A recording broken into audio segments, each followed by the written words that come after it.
Right, mastreets social media man noswera nchiona kuti nyaya dziri kufamba sei. Aiwa ndoda ndikudzezva manje pana nonzi culture love ka zvamai dance ari kupisa mvana handiti also ku gospel pane chimhandara ichi musikana anonzi Chantel Sithole. Aiwa vaviri ava ka umwe neumwe kuside kwake ari kupisa handiti so pane zvimwewo zvawakazogara pasi ka sishando ubva wadanani ubva wadana culture sikanzayo culture wagara apa hande kuMakumbe productions tinorova mangoma. So pane ka video kawo kari kutobuda izvezvi madzo wawo uri kurinetsa zvamai manje wandoda kuti mungonzwawo motiudzawo kuti munofungei nezvemumanzi uyu kunyange usati wabuda kuitira kuti kana wazobuda wazukuru kunakirwa kwega. So ka video kacho ndokanotera asi ndisanda kuradzai usati wasubscribe paSaint TV. I kindly ask you to subscribe, turn on your notification bell so that every time we upload a video you'll be notified. Ndichitoti zviri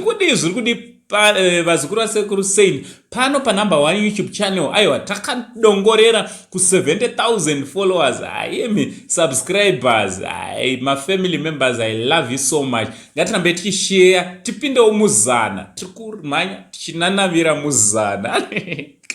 Ka video kanotera tonyora comment section tichi much love.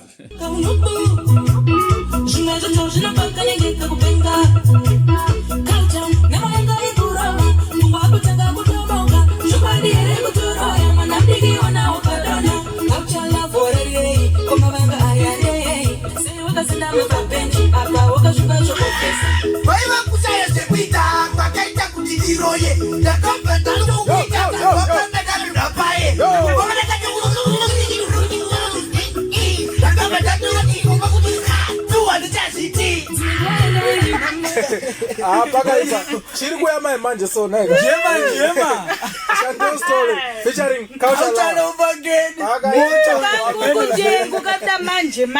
Jema